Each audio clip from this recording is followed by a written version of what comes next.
Kene mendekat kene. Mendekat. Muah. Nggak mau aku dicium wayangnya. Kenapa kok gak mau sama wayangnya? Orangnya aja. Ya. Ngene orangnya kok kimpen aneh lho kok sampean. Ya. Aku lho Mas, lho ento. Apa? Kayak sabuk ngene iki to, terus ki hilse ngene iki koyo. Arep gawe jenjet ngarep jan iki. Piye to? Ora ya. Bisa jenjet ngarep. Wis kita go mulai ya. Loh, kuwi paitanku wae ngawur ae. Ya wis cium sik. Oh, itu aja. Kok iso. Ya ngono. Dedok. Ngono.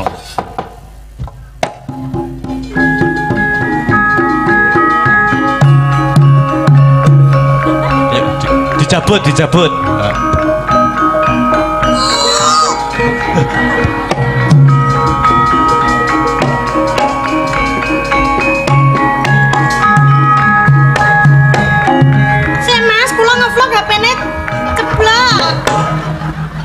Apa ya enek to? Wis ngobahne wayang kok bingung golek HP lho.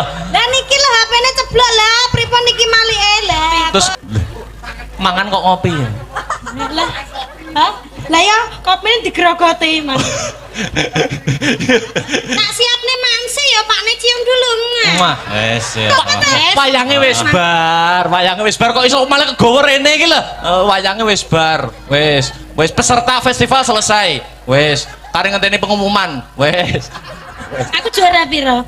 Urung no, pengumumane engko gara-gara. Iki tulung cepat no. Kok iso nesu tenan lho, wong tak kondalang kok. Jare kisah nyata. Loh, Akbar. Nduk, anakku kang mituhu. Ana dawuhmu apa, Mak? Leren sawetara ya, Nduk. Ngendhoni swasana kang kenceng nggih, Yung. Sing luwih wigati ayo ndak kanthi ngaturake rasa puja lan puji syukur kang jero. Konjo Gusti kang murbeng dumadi Allah Subhanahu wa taala Tuhan yang Maha Esa, yang Maha Rasa sejati. Nggih. Kang wis melimbarake berkah lan kenikmatan wujude nikmat sehat, nikmat sempat, nikmat iman. Ngono ya, Yung. Nduk. Iya.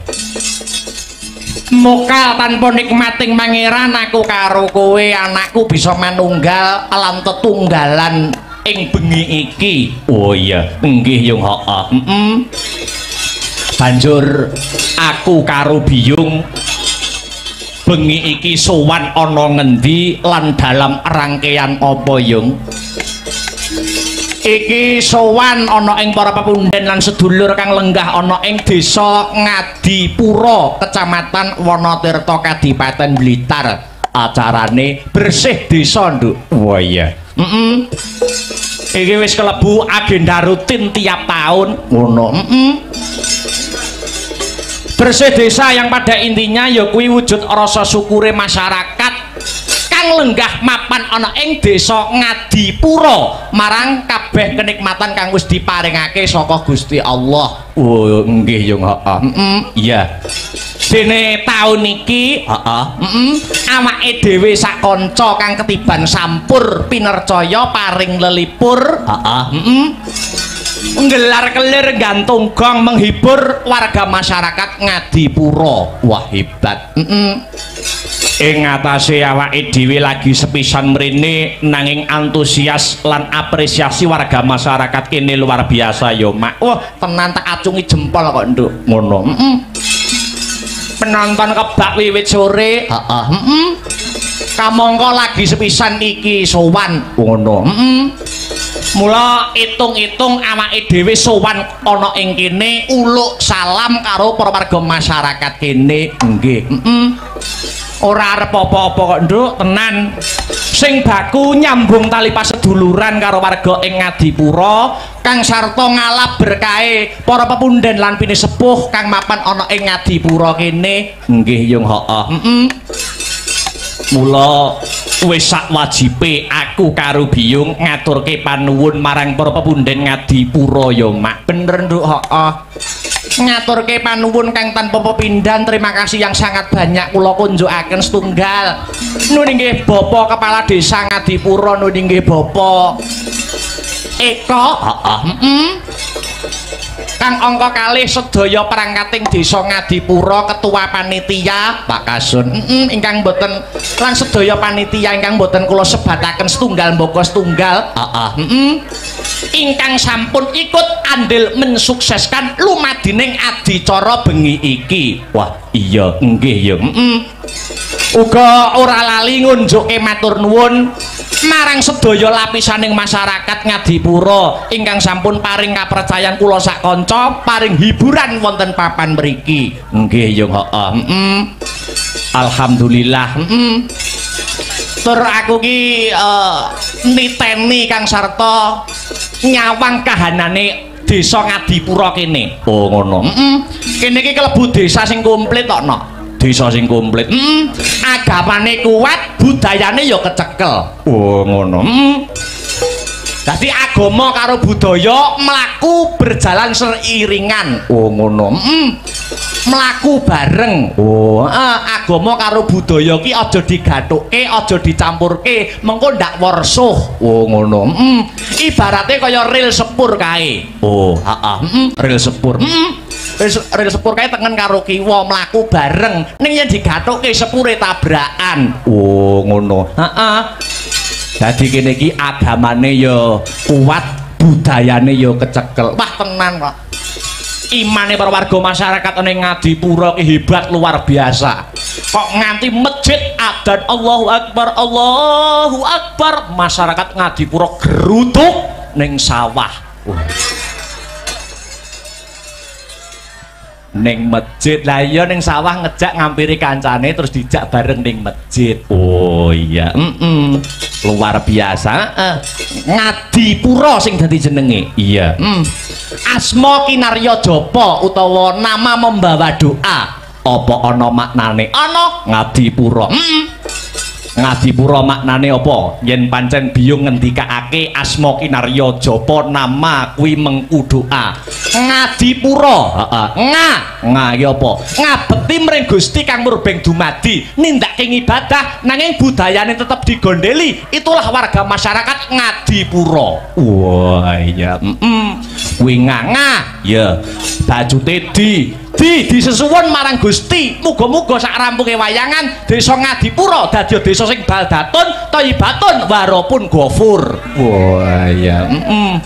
Ngadi wis Bu. Pusat segala sektor mapan ana ing desa Ngadipura. Pusat wisatane. Oh, ana pantai wae 10. Lah iya. Pusat budayane uga kecekel, uga pusat UMKM. Oh, ngono. Mula motone utawa slogane ana ing Bersih Desa tahun iki, UMKM maju, masyarakat gumuyu. Wah iya. Iya Mak iya. Sing terakhir rasa siji lan sijine wis manunggal antarane Bapak Kepala Desa Pak Eko, warga masyarakat Kang Sarta Dalang Akbar sing disuwun mung Desa Ngadipura bisa selangkah lebih maju. Tepuk tangan untuk Desa Ngadipura pada malam hari ini. Wah. Iya hebat luar biasa. Apike kaya ngene nek taun ngarep ra balik nek celorot ijokan kulon aku ra melu-melu nduk. Wah iya. Telorot ijokan kulon apa wong mikul suket ngono kok. Lah iya sowan komplit Mak, sowan komplit. Kanca-kanca asung panggono bratan yang kautaman disingkat Astabrata. Wah iya. Saka kutha angin, kota Nganjuk. Dulur-dulur saka Ngadipura mbak menawa kapinujon senggang utawa dolan ning Nganjuk tak aturi mampir. Iya. Mampir dalem keakbaran. Wah iya. Iya. Iya. Nek warga kene iki tak kira ora mung disebut penggemar wayang. Oh ngono. Ning uga penikmat wayang. Ora mung penggemar wayang ning penikmat wayang.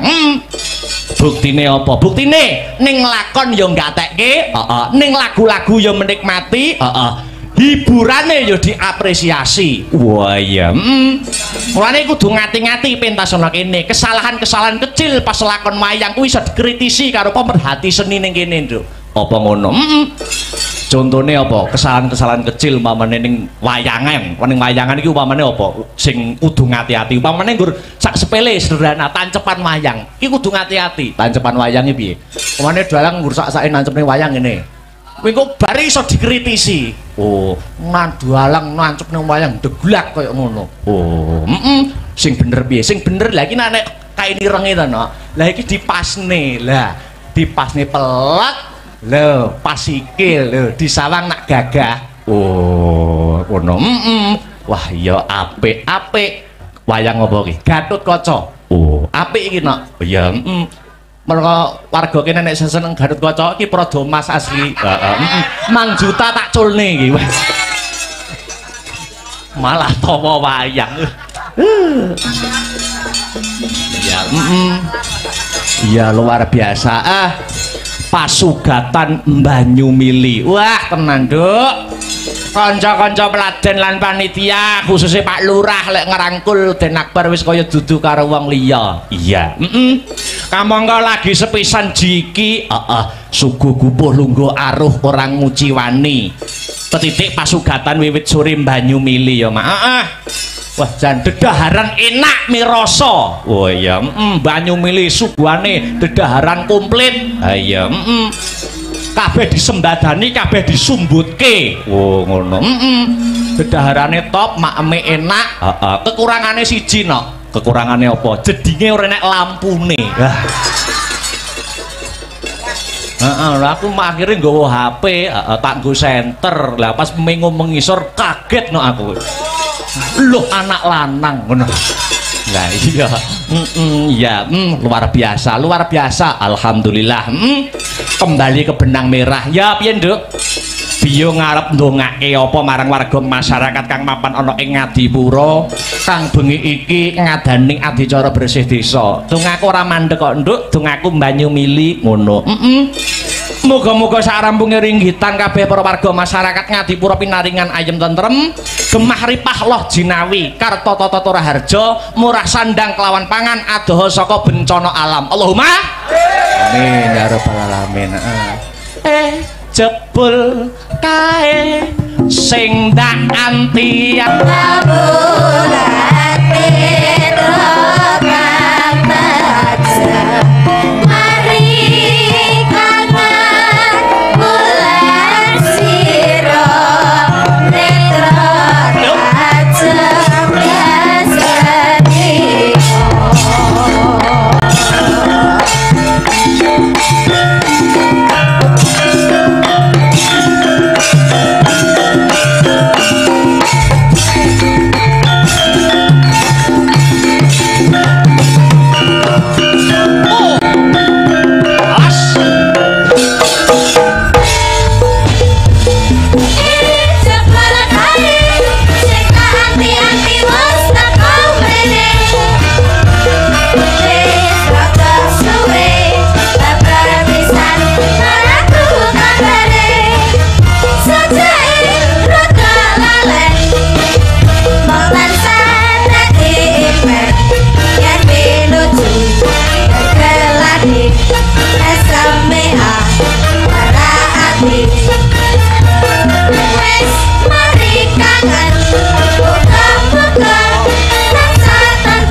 Aku mau perjalanan nganjuk nganti tekan Ngadipura. Piye? Wah, dalane no. Oh iya, aku ki turu ki sing gugah ki dalan. Oh iya, Harataya munggah neh. Harataya munggah neh. Peh ngantek-entek Jokoku kon munggah terus kok. Iya. Iya. Lah iya. Wayangan malam ini juga disiarkan langsung lumantar channel YouTube Astabrata Media. Oh iya. Dadi sing ora bisa kepareng rawuh ana lokasi bisa memantau lumantar channel YouTube Astabrata Media kang sarta ngeloni HP-ne dhewe-dhewe. Oh iya. Dipantau wong sak donya. Iya. Ternyatane penikmat wayang kuwi majemuk. Ana penikmat wayang sing nikmati lakone, alur ceritane, ana sing seneng hiburane, ana sing nggur ndelok sindene, ana sing nonton ning lokasi nggur kepengin roh keramaian sobo bakule. Ayo, sing baku awake dhewe dadi pelaku seni sak bisa-bisa sak gaduke nalar, sak kadaring lampah iso nyenengke kabeh panyuwunaning para pamirsa. Oh ngono mak. Godhong tela wae bisa gawe lega, kenang apa sesama manungsa kok ora bisa gawe lega. Wah iya nggih yung heeh. Ternyatane acara wayangan kaya bengi iki sing diuntungkan orang ngomongake pelaku senine ning para bakul-bakul sing ikut mengais rejeki kaya melu diuntungkan dengan adanya pagelaran wayang. Bener nduk, heeh. Iya. Kena kanggo sarana membangkitkan UMKM khususnya UMKM masyarakat Desa Ngadipura. Oh ngono mak. Kaya slogan sing tak aturke mau ngarep ya kuwi UMKM maju masyarakat gumuyu. Amin ya rabbal alamin. Sadurunge ngunggahke bintang tamu luwih dhisik aku kepengin ngaturke lagu wajib. Lagu wajibe apa? Lancaran bersih desa cunduk karo adicara sing kagelar bengi iki. Nggih yung. Lancaran bersih desa dibawani luwih dhisik. Sumangga Mas Herulinanta kula aturi bawa bersih desa. Iya. Ya. Mas Heru aja kon bawa akeh-akeh bengi iki tugase akeh. Iya. Udan palaran pokoke engko. Semangat. Ya. Yuk dibawani dhisik. Apaan iku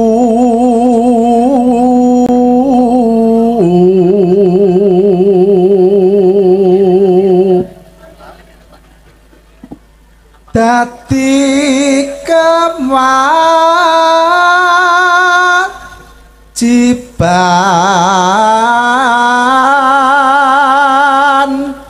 baku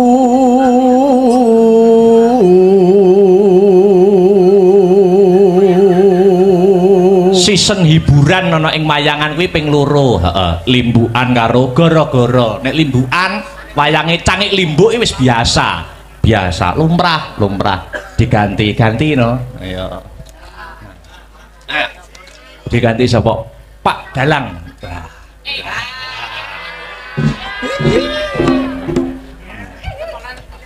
Wah.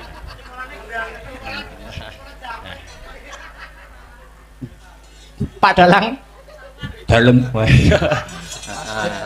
Lang yo gandengane Bu Sinden.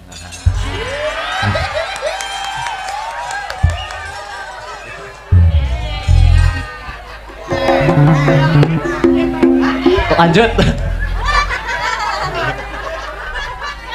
So marga iki. Yo. Yo lanjut. Ayo bersih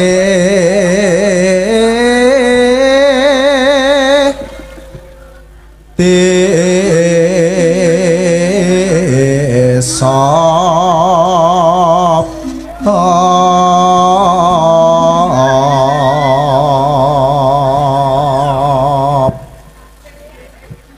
murih adoh sukar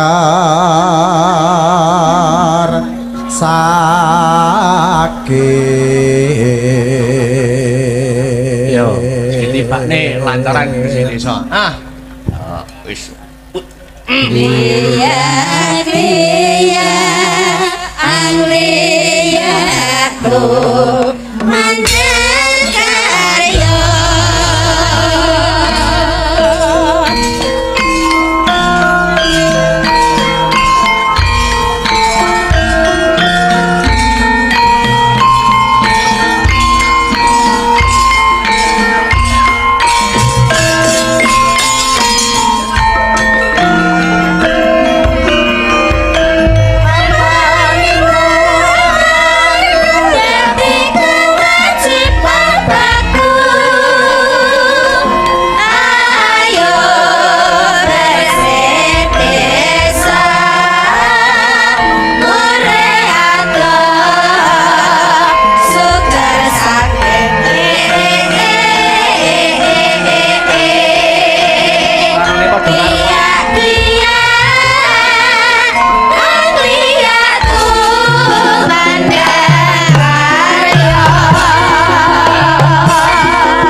bersih desa wis katur Mas. Ya ngaturke bintang tamu. Awake dhewe sowan mrene ora ijen. Uga nganti bintang tamu ya kuwi Dik Niken Salindri saka Kota Tahu Kediri. Ya. Monggo Dik kula aturi jumeneng dispoti kanggo pemanasan dhisik. Ya. Selamat malam. Apa Mang jare? Selamat malam. Wilujeng dalu Dik Niken Salindri. Sugeng dalu. Ketemu ana ing Desa Ngadipura, Kecamatan Wonotirto, Kabupaten Blitar. Luar biasa. Iya. Kita bertemu lagi. Iya. Ngendikane Pak Lurah dulu pas zaman kecilanmu dulu sampean pernah main di sini. Emang aku pernah kecil. Tuh. Lah piye? Kan aku lo besar terus. Oh, besar terus. Maksudnya zaman SD. Iya. Nah, pernah main ke sini katanya Pak Lurah tadi pas pulau rembakan kali Pak Lurah. Terus ini kesini lagi. Wah. Alhamdulillah. Terima kasih buat desa Ngadipura. Ngadipura. Semoga sabibare nanggap wayangan dalu niki Desa Ngadipura Kabupaten Blitar dan sekitarnya tansah pinaringan rezeki ingkang kathah barokah. Amin. Ora lokaning malah kebak. Amin. Mugi-mugi panjang yuswanipun. Amin. Awet leh momong anak putune. Amin. Terus mugi-mugi sedayanipun amin. Sing duwe utang muga-muga ndang apa, Dik? Ndang lunas. Amin. Sing jomblo muga-muga ndang entuk pacar. Sing wis entuk pacar muga-muga ndang rabi. Amin. Nek sing rabi muga-muga Ndang meteng. oh iya Nek wis meteng muga-muga ndang pegatan. wah iso jeluntrunge ngono. Alhamdulillah. Terima kasih kepada Pak Kepala Desa yaitu Bapak kepala desanya yang mana? Pak Eko. Mana Pak Eko? Ngacung Pak Eko. Yang bernama Pak Eko. Pak Eko. Oh, iya ya yang hitam itu ya. Hitam rambutnya tapi apa?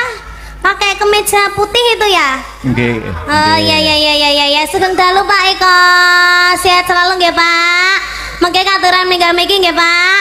Nggih. Oke, sudah disiapkan? Loh. Apa kok sudah disiapkan ki? Maksudnya apa? Dompetnya. Oh, dompetnya. Rugi dong. Wah, iya. Masa munggah panggung rang. Gitu Pak, rang jalur request maksudnya Mas. Salaman sih karo Pak Dalang. Kan ndak mau aku kalau saliman sama wayangnya ya yang punya wayang no. Ya sama wayangnya dulu saliman sih. Saliman kok gur util-util tok. Lah ini tangannya segini. Kan mendekat tok. Muah. Nggak mau aku dicium wayangnya. Kenapa kok gak mau sama wayangnya? Orangnya aja. Ya. Ngene orangnya kok kimpenaneh lho kok sampean. Ya. Kok kimpenaneh luar biasa. Salim dulu. Wis, kalih dilai wis. Lipstik iso diusrek-usrek ning tangane lho. Kalih dilai nganti ilang deloken tugel gulumu. Iya. Elek ya. Totoane nyowo lho Dik Niken. Tadi berangkat dari rumah apa dari tanggapan? Dari rumah. Oh, dari rumah. Aku tuh sakit, kamu nggak tahu tuh. Kok tanggapan karena aku kok sakit rumah saku. Ya berarti kan jaluk tombol. Ning kene duduk kene. Ning alun-alun loro, ning kene loro. Ya kan berarti kan tombone sampean Thomas. Lah aku kan duduk dokter yang bisa mengobati kesakitmu. Ya toh? Tapi kan kamu mengobati rasa hatiku. Setetek kan? Setitik. Setitik tenan, setetek gede. Terus piye? Lah mbok berarti setotok. Apa? Berarti mengobati perasaan berarti perasaanmu sedang tidak baik-baik saja. Ya baik-baik saja. Oh, baik-baik saja. Aku ndelok wayange kuwi ndang. Yang mana? Sing wedok kuwi lho, kok mirip aku ya? Oh, duduk iki padahal rebu sinden kok iki. Kok duduke berarti ndene aku. Dalah kok duduk wayange. Lah, iki ngono aku lho Mas, lho ento. Apa? Gawe sabuk ngene iki to, terus ki hilse ngene iki koyo. Arep gawe jenjet ngarep jan iki. Piye to? Ora ya. Bisa jinjit ngarep. Wis kita go mulai ya. Loh, kuwi paitanku ngawur Ya wis cium sik. Kok iso wayange luar biasa. Iki besok ada tanggapan apa mboten Dik Niken? Oh, besok alhamdulillah enggak ada. Dolan yuk. Loh, besok saya dan Astabrata ke pantai besok. Tenanan toh? Tenan, besok pagi. Sesuk aku ya ning pantai karo Mayangkara. Pantai ndi pantene akeh lho. Pantai pacar. Duh, apa ki pantai kok pantai pacar? Loh, iya pantai pacar ki termasuk Tulungagung apa Blitar ya? Oh, Tulungagung. Kalau pantai dekat sini tuh pantai apa, Pak? Kuda, pantai kuda. Oh, pantai kuda. Ikut. Kuda. Jadi nanti pagi habis wayangan ke pantai. Ikut moga. Ikut. Ruang saku kok luar biasa. Iki ngene, Dik. Sampean kan seniman yang lagi naik daun. Duduk mono apa gak kesel to? Duduk sing penak to. Duduk sing penak, Dik. Dik, dipangku. Ya wis dipangku Mas Victor ae nek. Duduk sing penak to, duduk sing penak. Sampean kan seniman yang sudah naik daun. Apa-apa iso campur sari oke, pop yo oke, dangdut apa meneh, ya toh? Sampean ora ketang sithik njajal ndalang ning kene, Dik. Dalang to? Heeh. Lek trimo dalang yo kecil to, bar iki kok. Abar iki kalek kula anak apane lho, ora anak apa-apane. Upama gelem dalang kalah payu aku. Tenan, kalah payu. Gelem dalang tenan. Aku dalang apa lo Mas? Dalang ki kok omong-omongan iki karo iki. Ngono Pak ya. dalang karo Bu Sinden. Oh iya. Ning sulukono sik sing lho. Sing ngendi? Songo sing isine Kang. Lho. Sulukan aku lho slendruk lah. Tong-tongane Mbah. Heeh. Nyok. Duduk sini lho. Dalang dong. Oh, duduk sini toh. Ojo. Sini lho, sini. Oh, iya. Wah, bahaya ini nanti. Oke, aku lagi ganas-ganasnya lho. Ah, situ madep sana no. Anu toh, Bapak ingin toh. Madep sana. Wes siden tak. Duduk dalang ora apa-apa, duduk dalang. Jangan gini aja. Oh, gini aja. Anu mic-nya dipegang tangan kiri. Mic-nya, ini sama gunungannya digerak-gerakkan. Tak dodoki yo. Wah, Dang, yo. Oh. Isine kang gara-gara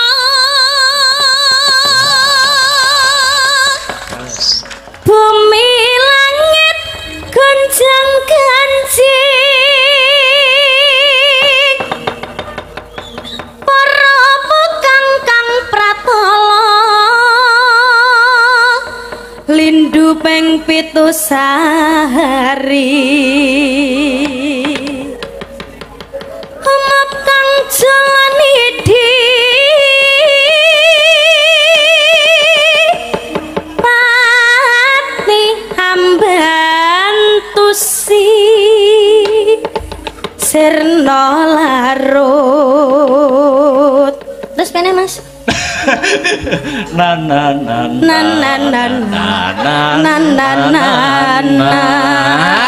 Apik nana-nanamu. Nano. Ya Sal ya, ki engko sampean dan nyapa tuh tidak nyedit-nyedit barangnya. Lah ini lho ben Oh, iya. jejeg. Aku tak ngendang, Heeh. ya toh. Tak Terus? ngendang, engko iringane muni, nek wis iringane muni, engko sampean ngetokne dalang karo sinden iki. Engko iringane mandek lagi omong-omongan. Oh ngono. Ya. Terus aku kesing tak tokne apa? Iki lho, Pak Dalang karo Bu Sinden. Oh, iya. Iringan sik ngetokne nek iringane mandek sampean omong-omongan. Oh iya. Sembarang wis bahas apa wis sembarang. Oke. Iya. Heeh. Kok iku iya. Anu iki ndek enek anu to. Yo tak pasang nih. Ayo sik tak nata. Iya. Ora. Asu jar. Abang daduk. Daduk yang piro ae kowe. Lah lampu yang jadi saksi ya. Iya. Iki nglunggui bantal ki ra apa-apa to, Ora Mas? apa-apa. Kuwi yo nyat nggo lungguh. Ya jalan. Heeh. Nggo iki napa itu aja? Iya ngono. Anu sinden wong wedoke nek ngeprai malah banter lho. Nek kok iso? Lah kan renek ganjelane. Lah nggih sotek. Rusak. Sik. Terokno aku, terokno aku. Wah, ngono ya aku dodokane. Dok, ngono ya. Sik, aku tak rono sik. Sik ta, urung. Urung. Iya, bar gedang lho. Sik, ya jar, dodok ngene iringane wis metu wayang loro, nek wis mandek omongan, sembarang wis bahas apa. Ya. Iki mike gak mau ngono tak kene susu lho ki engko mike. Jan dadi wong penyumpeng ora iso to bar iki. Dadi penyumpeng iki. Ngagem niki napa niku? Oh.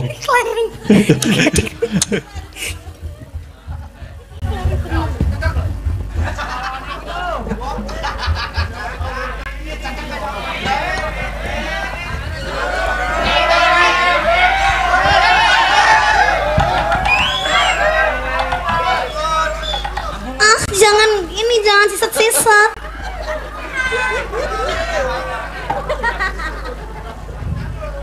Anu bar njaluk rokokmu sitok ae. Ora oleh ya. Sakmono ya. Anu ki HP ku anak sing telepon ya. Wes. Halo. Sapa? Wes kono ya. Ya. Sik, antene aku sik. Ya, kimik. Aku cepatno wireless siji. Ya. Ya, peserta selanjutnya Festival Dalang Bocah dari Kediri yaitu Dek Niken Salindri. Yo, dok. Dok. Guys. Ngapa? Anu ki media ki lho sik ta. Apa ya nek dalang kok nge-vlog lho terusan. Nek wis dalang madhep jebok ki fokus konsentrasi. Ya. Dok. Ngono.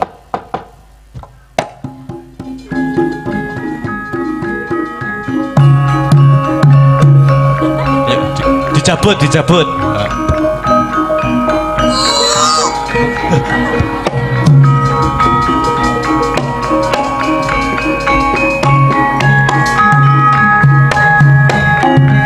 Mas, kula nge-vlog HP-ne ceblok. Apa ya enek to? Wis ngobahne wayang kok bingung golek HP lho. Lah niki lho HP-ne ceblok lah, pripun niki malike lah. Terus kono apa ya enek wong nanggap terus ngobahne wayang kok sik nge-vlog ngono. Heeh. Yo. Dok.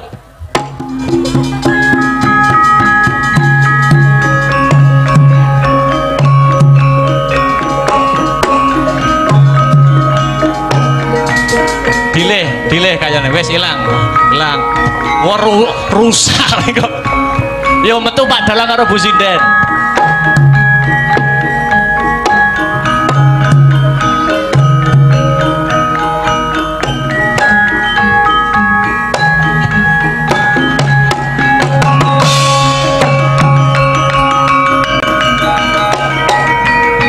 Apa ya? Dalang wis macak dalang kok kukur lakang.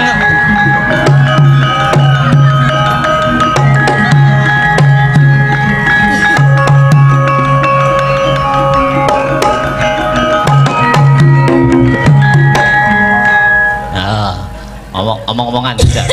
Loh, dalangnya mengi dalangnya. Bune. Wedah, bune. Ya apik terus. Dalem Pak nih. Wah. Apik. Ya terus. Ya ngalah bojoku kok suwi-suwi saya ganteng ya ampun bagus cium dulu. Aku nih jane pengen ngono mong aku. Terus bahas apa di luar panggung bahasanya nyejel apa bahas di luar pementasan. Pane apakah sudah makan? Urung bune tulung gawekno kopi. Mangan kok ngopi ya? Lah. Hah? Lah ya kopine digrogoti, Mas. Tak siapne mangsi ya Pakne cium dulu. Wah, wes ya. Yes. Terus mangane teko teng.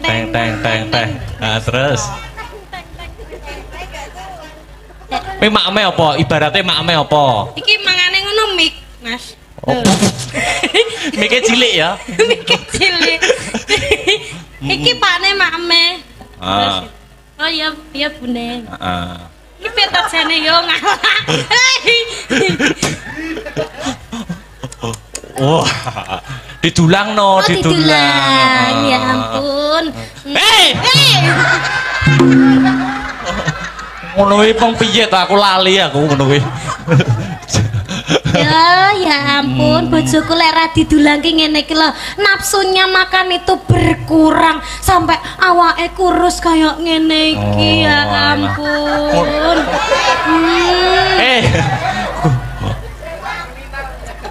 Kuruin jane salemu ning enek vitamine lho bune. Ngono. sing dibasok kuwe dikecrek polisi minggu dalam. Mbah. Terus piye neh Mas? Bahas apa keseharian. Kesehariane kita ye. Lah ya opi kesehariane Pak Dalang karo Bu Sinden. Kesehariane apa upamane enek masalah wong loro ki umpamane enek masalah tukaran umpamane. Oh, enek masalah tukaran. Wong loro ki padu umpamane. Pakne. Nek Sindene nek nesu piye Bu Sinden kuwi? Pakne ndeknya aku ki nyawang HP-mu kok tungklang-tungkling ki jane nek apane to Pakne mosok enek sinden sing ngecati sampean to Pakne. Ora enek ibune. Masya Allah sumpah to demi Allah ndak enek lho bune. Ya ampun aku kira kene mbok apusi lho Pakne kowe iki ben bengi vecenan karo sapa? Kowe iki padahal ki turu karo aku lho ya an. Kowe kok tegomen to Pakne karo aku ya ampun Pakne kowe kok tegomen to karo aku. Sik wis bar. Lara Pakne atiku lara. Ora bune, ora. Seto tak jelasne to bune. Atiku lara Pakne. Tenang atiku lara. Wah. Ketoke wis gak sayang mbek aku to Pakne. Sik to kok sing nesu male wonge ning wayange lho. Kok ora tau dijawab menti VC kok ya ora tau diangkat. Aku ki jane kurang apa to Pakne? Nggawe wayang anyar remuk sedina iki. Wes. Lah jare kok nesu. Oh ya nesu ya. Nesune terlalu menghayati kamu itu. Dah ya tak lepas ya. Aku jane kurang apa to Mas? Loh. Wes wayange ya wes. Benace to mesti ora tau dijawab, bentak VC ora tau diangkat. Di VC memanggil barang dicacen nang ora jane ngono kuwi iki. Wes. Karo sapa ta? Wayange wis bar kok iso malah kegowo rene iki lho. Wayange wis bar. Wis peserta festival selesai. Wis, kare ngenteni pengumuman. Wis. Aku juara piro? Urung no, pengumumane engko gara-gara. Iki tulung cepet no. Kok iso nesu tenan lho, tak kondalang kok. Lah jare kisah nyata. Aduh, remuk tangane Pak Dalang, remuk tangane Pak Dalang. Remuk. Duh. Wis. Remuk. Munggahne Pak Lurah ya. Ayo. Pak Lurahne namanya Pak Eko. Duduk sini ya. Iya Pak Eko. Ya. Sepatane gundul-gundul pacul-cul. Oh ya. Pak Eko gundul-gundul dong.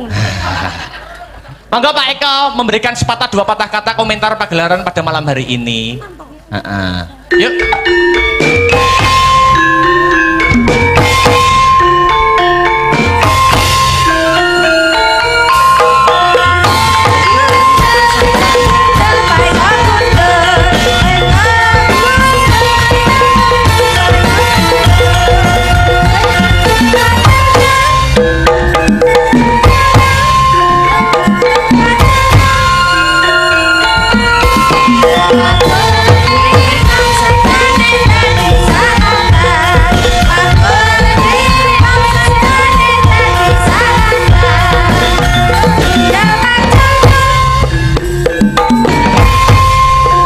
Monggo Pak Eko.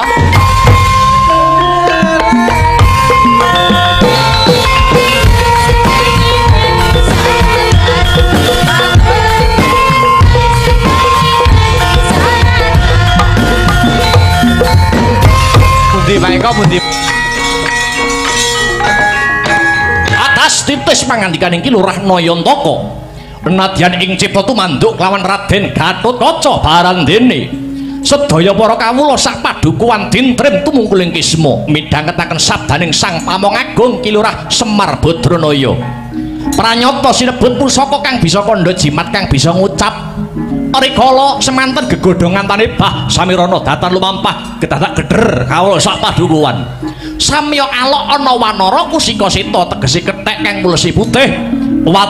Wantun minggah ing pendhapi padukuhan repepeh pindha sata mungguing petarangan jingak kang sami mulat kanca piyak ana daya minggir jaluk dalan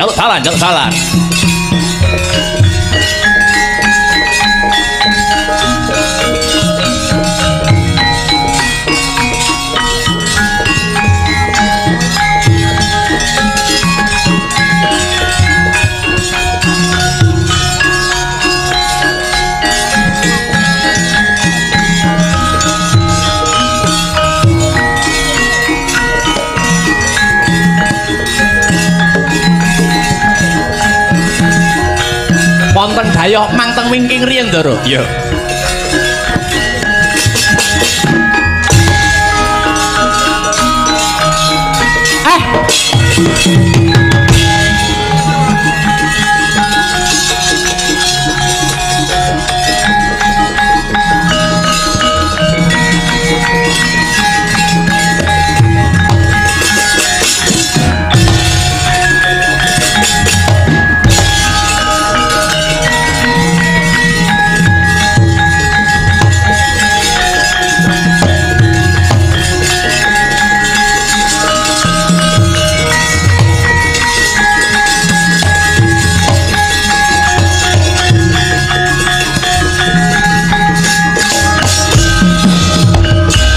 handedel ngayong kono Ari sang Rama Ndaya Patyana yaksa gung cangkrama namane wil katak sini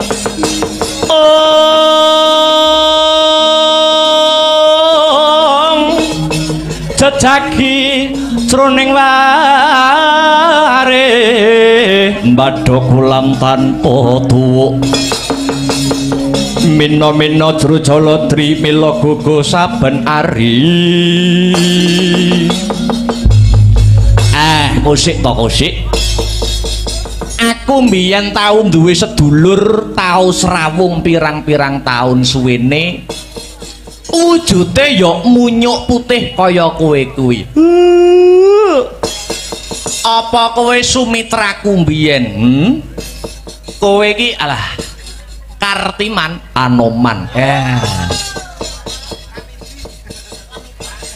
kowe Anoman biyen lho nggih leres Kiai syukur wis pirang-pirang abad kowe ora ketemu karo aku lah kok mak jedul kowe ana Karang Kadempel Anoman kowe slamet pangestu paduka nir ing Sambikala Kiai kepareng kula ngaturaken sembah pangabekti kula mugi kunjuk Kiai Semar Badranaya ya ndak tampa ora lewat pangestu ku tamanana ya man sampun kula tampi kula sunggi wonten mestaka handayana kasantosan Gusti Anoman kok nganti adoh-adoh kowe goleki papan dunungku iki saka karepmu dhewe apa diutus kelawan bendaramu Anoman Kiai Semar mugi kawuningan kula menika diutus kalian Sang Marteng Jagat nenggih Prabu Rama Wijaya saking negari Pancawati kinen Hangupadi wonten pundi lenggahipun Kiai Semar Badranaya ngantos kekalangan prasasat jagat menika sampun kula ubengi tinempun jebul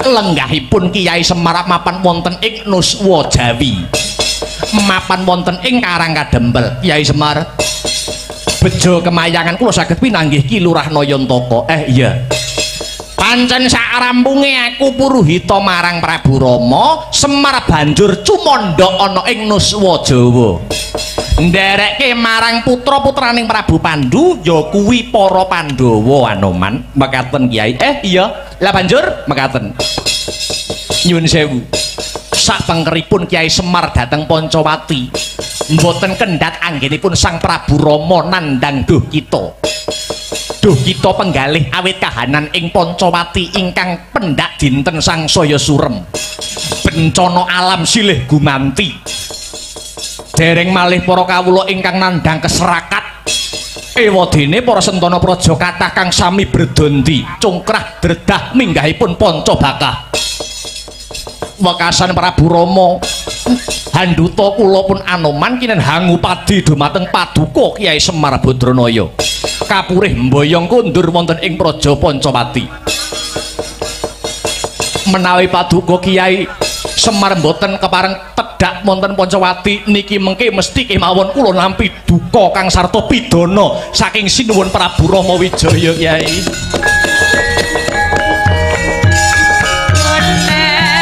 Anoman malumpat sampun rapeng witing Nagasari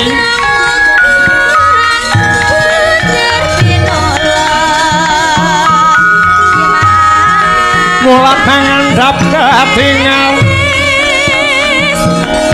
wanodya yupurwa ageng selong rusak lor lan gesema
dening tumuwa salame mong awas eling eling lu kitaring alam kadhiwedyaning dumadi aja kaget Kyai Semar aku ngaturke bektiku sasi-sasi nyedhaki Agustus ngene iki kok rumangsaku tamu renek enteke nek arep nyalang ora apa-apa nek nggur putu lho sing kecut iki kok kadingaren dipati karena ngaturke bekti ning Semar lho Kyai senajan ora sineksen wong akeh jare aku iki putrane Bathara Surya mongko Bathara Surya kuwi anakmu tegese kowe kuwi mbahku Kyai akeh ngerti iki ya jebule jenengan iki putune Semar to angger do arep butuh do ngaku mbah nyang aku angger do arep butuh lagi ngaku mas nyang aku biyen-biyen ki ning ndi Prabu Karno arep ngopo nuhoni perintah saka Kyai Prabu Duryudana awit samengko negara Ngastina katerak pagering paceklik bisa palu ya jati-jati temah nirmala lamun to ditunggoni Kyai Semar Badranaya mula kang saka kuwi aja wedi kangelan Kyai ayo tak boyong dina iki manjing Praja Ngastina gelem ya Mar gelem ora mung kowe ning rombonganmu tak boyong kabeh wis ayo melu kene ae ayo melu kene aja melu kono rombonganmu tak gawa sapa rombonganku ki sapa ayo Gareng Petruk Bagong kuwi kabeh tak gawa melu kene wae kono ki lagi kentekan personil tak mungkin melu rombongan pusat kene wae pusat masalah yen Gareng Petruk Bagong gelem tak gawa ning kono mesti bakal ngrasakne kamulyan timbang kowe gur ning kene gaweanmu gur ngingu kethek ogleng anoman ora wurunga gaweanmu mung ngingu kethek kempas kempis mburimu kuwi mbok tuntuni turut dalan perapatan mbok cekeli payung mbok kon numpak sepeda ora wurunga golek sandang panganmu kanthi cara nyiksa kewan ngono kuwi wong cetha kethek wiraine elek kok mbok kon ngaca barang wis elek ki ambak ngaca 10 tahun ya tetep elek cangkem iki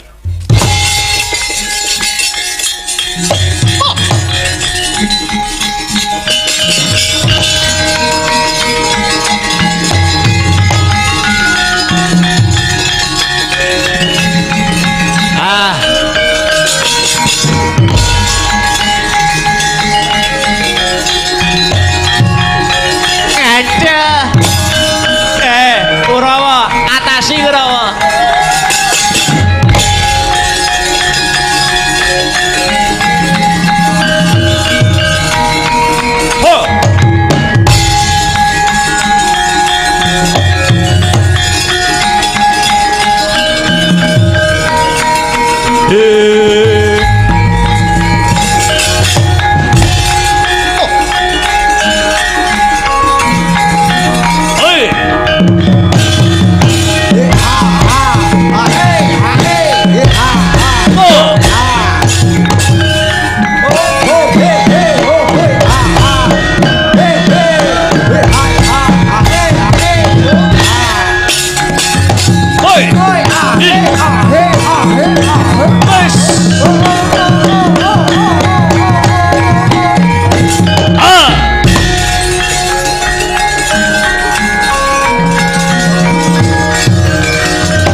dongeng endhek-endhek si panunggal paten nono manungkul apa dosane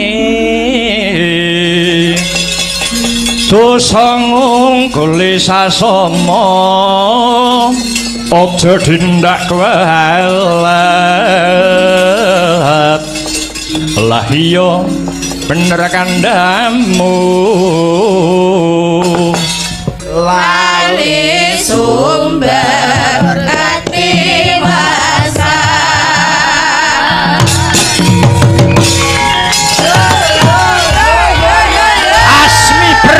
Masmi ber panonku pating kalepiur durung sanggonku mundhe nggaya dalem ana wanara kusika seta tegese ana kethek rupane putih memplak yen bisa tata jalma manungsa ngaku sapa sing dadi kekasihmu pambuh marang aku Raden Anoman saka Praja Pancawati bali takon mburi saka negara Ngastinapura Raden Harya Kartomarma pancen bener anggepmu apa kowe mung sak derajat kethek kowe mung sak derajat kewan wani ngantem patih negara Ngastina rek ana patih Harya sing nguni kowe duweni sedya apa kowe duweni tujuan apa Anoman diutus kelawan ratuku saka negara Pancawati ya kuwi sinuwun Prabu Rama Wijaya kon sowan ana Karang Kadempel utawa Klampis Ireng perlune mboyong Kyai Semar minangka dadi waluyaning negara Pancawati kang sakmengku lagi nandhang pagebluk Mayangkara aja modho karep aja nunggal karep negara Ngastina ya lagi ke taman pagebluk Mayangkara larang sandang lawan pangan lagi ke taman paceklik gede wangsit sing ditampa kelawan Prabu Duryudana negara Ngastina bakal walu jati teman Nirmala yen wis kasembadan mboyong Kyai Semar Badranaya mula kowe aja nunggal karep kowe minggato saka kene ora bakal mundur yen durung kasembadan apa sing dadi sediaku kowe ladalah ngemping loro gincah pati merangi tatal nggrajawu kowe mung sak derajat ketek-ketek derajat sak ngisore manungsa wani nantang karo aku Kartomarma ayo yen pancen kowe serep nyau maju legane atiku kowe apa wis wani kendel tenan kandel kulitmu apa pancen wis kentel getihmu wani nantang perang karo Anoman wani wae sumpahe prajurit ora bakal mundur yen durung dadi gotongan saiki sawangen dalange sapa tanggapane ning ndi tanggapane pira Kartomarma kok menang musuh Anoman iki kapan oh iya ya ayo kowe ngerti kundange Prabu Dasamuka ya Prabu Dasamuka Ratu Ngalengkadiraja heeh kae ratu sing kondang apa ratu sing kondang sugih bondo sugih bandu sekti mandraguna kae sing mateni sapa kowe ngerti ora aku ora ngerti sing mateni Anoman maju nek kepengin wis bosen urip wis jeleh nyawang soroting srengenge jeleh ngemut legining kula maju tak ilangi nyawamu tak bobok wetengmu kuwi tenan ora man engko gek ngeden-ngedeni aku engko tenan yo ora bakal mundur jangkah Anoman kowe mung sak kewan gedhemu cilik dhuwur mundhek kopat kapitewe buntute loro taman kekerja ke manuk beranjangan tengkang kandeling kulir ku jumengleng sudukanmu yen pancen kowe sekti tanpa aji teguh tanpa meguru wateken aji-ajimu tumpang setepian dan melesati kamu sesuk ta iso kumpul karo bojomu kowe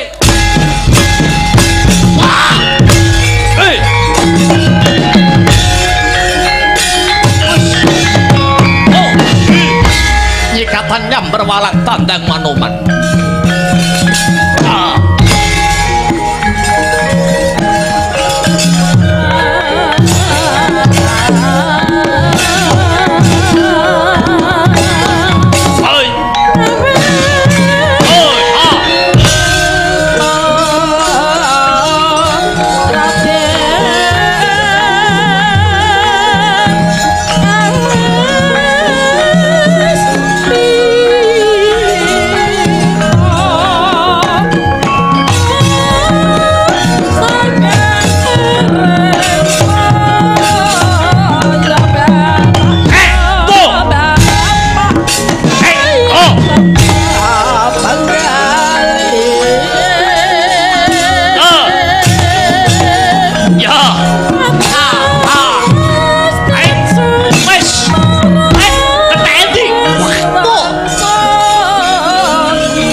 Sapa iki? Jaya Anggada bali takon. Aswatama. Aswatama ya, Aswasuta utama, Aswa jaran suta anak utama apik, kuwi anake jaran sing apik, bangsat. Perang udal-udal wadi kowe. Mati kowe. Tandak lumpirke. Ho. Het. Ho.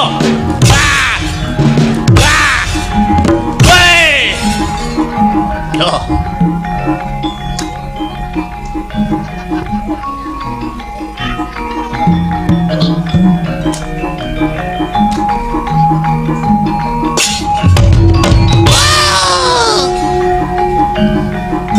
Patian.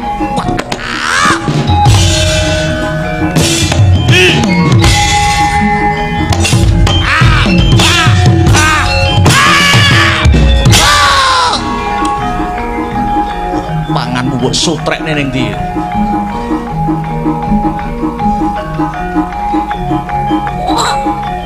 Meritor.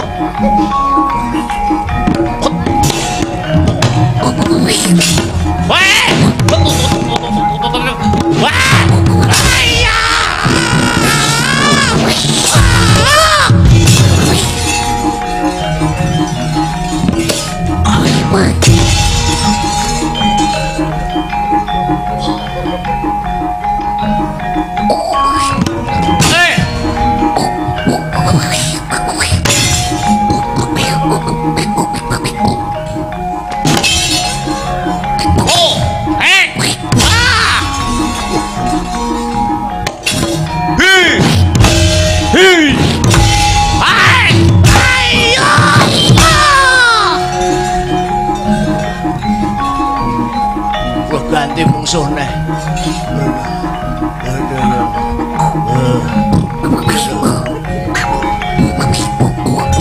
Mati. Ais. Ho. Hei. Ayah. Ho. Ho.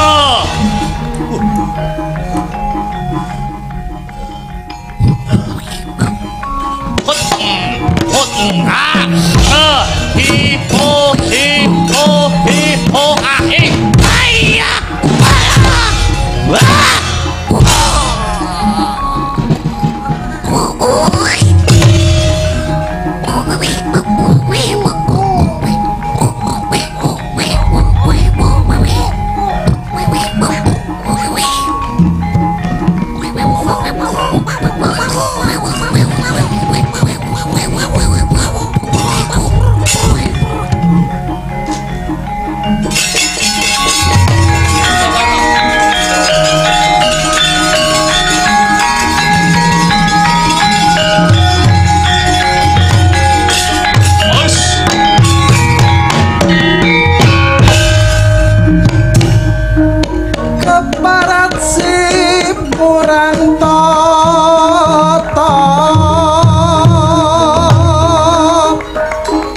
wani tanding kelawan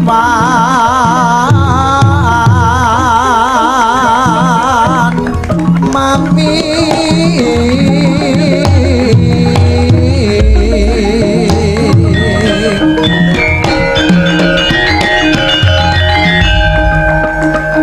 iki satriya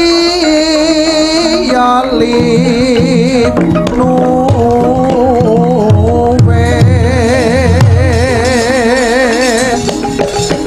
jayeng palu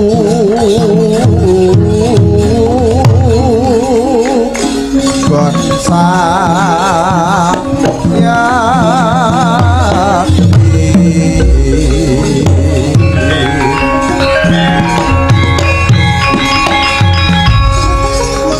apa siratan ajre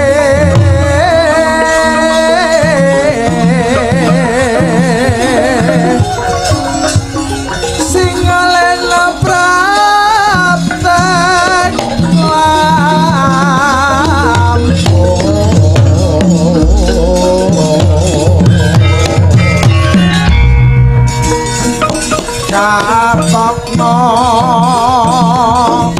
budi mira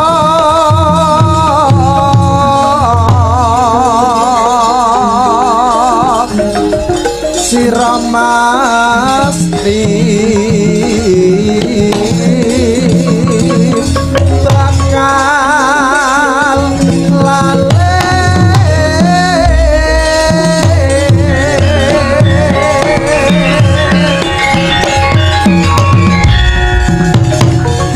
Satria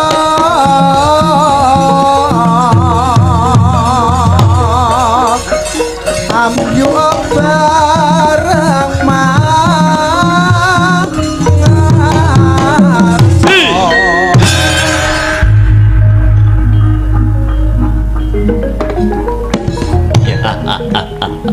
Kurawa padha mundura iki panenggak Kurawa Dursasana kang bakal mabut ana pupuh ana kethek mulih putih sapa Anoman ayo mundura yen kepengin dawa umurmu yen ra mundur kelakon tok babati barisanmu wah remet dadi kelalar ngepek-epek kuwi Mas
tangan Manoman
Tamani. Idian kurung siapan.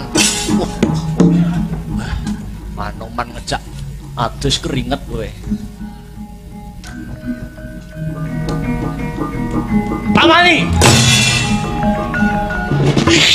Oh. Hi.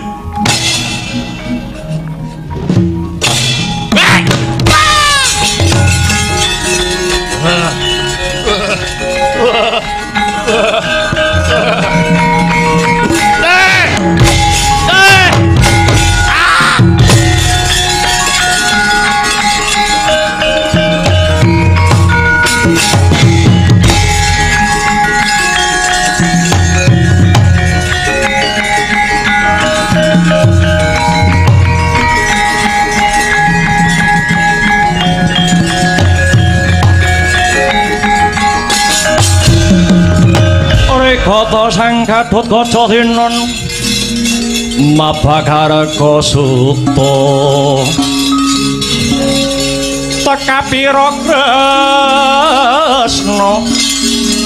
wong Parata manah arep muji saktinira ing jaran wang-wang semu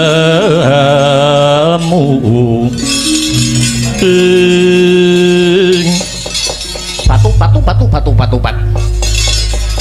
Ora pangling bocah pringgondane Gatot Kaca. Sembah pangabekti kula kunjuk Udipati Kosik. Kok kowe uga ana kene? Dipun utus pepunden Pandhawa Hambayong Kyai Semar tumuju praja ing Ngamarta. Lah dalah. Jebule Gatot Kaca uga nunggal karep. Ingkang prapta karang kadempel langkung rumiyin niku Gatot Kaca. Dados nyuwun sewu prayogi paduka Wadipati kula aturi kundur mawon dhateng Astina. Ora watak prajurit mundur yen durung kasembadan sedyane. Becik kowe wae sing bali. Aja melu celeng boloten kebolatengen Gatot Kaca. Kasembadan paduka Wadipati Mboyong Kyai Semar menawi Gatot Kaca sampun ngatang-ngatang dadi batang. Kowe bisa ngalahke Karna Basusena padha karo bisa ngraji angin ngukir langit. Janji Karna kok menang musuh Gatot Kaca jenengan ngising 3 tahun rasa cawik tak dilatane. Ini sumbar model apa gitu. Dilani dus. Ngadeg kok sing jejeg tak ladeni apa karepmu?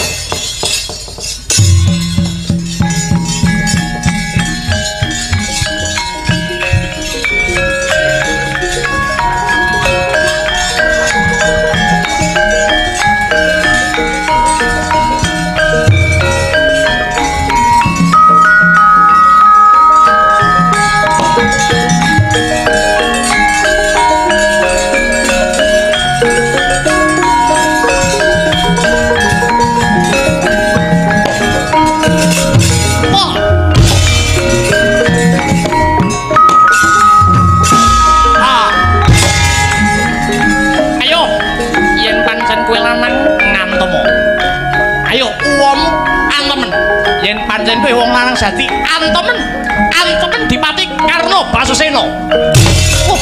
Bangsa diantem tenan. Kono.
jangkat rajang ing dahana wadya sanggep kaprabon merangang obro margopo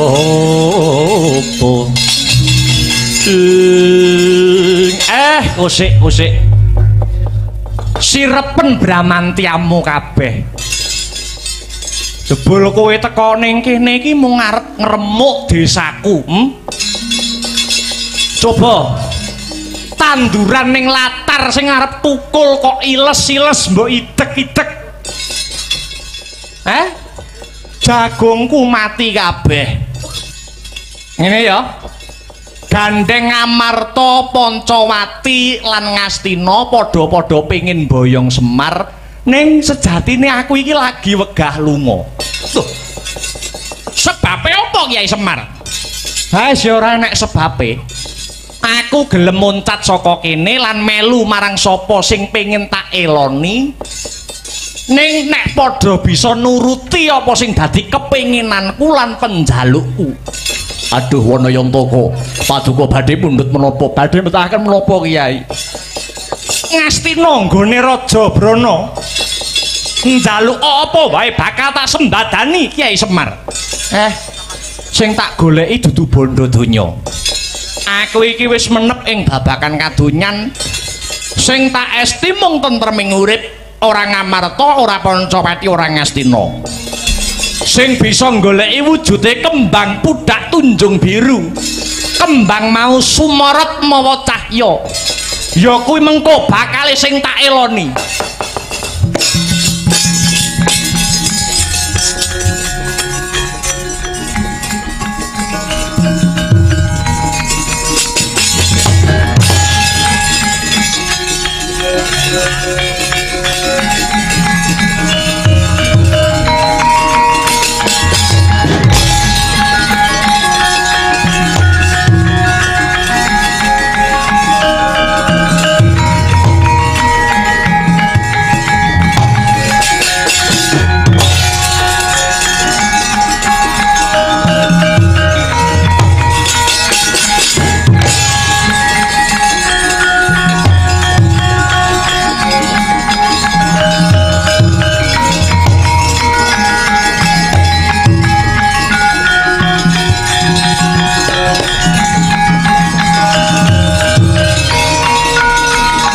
Ora mikir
sorote pandam sumulong amadang itra pasare yan ngenani watana katon remu-remu kalingan ngangrangan sang dyah manah engkung sumungkem guling sang kakung rerepa alon wuwu sira baboyayi eman-eman maneman eman berantik brantoya yulun tadah runtik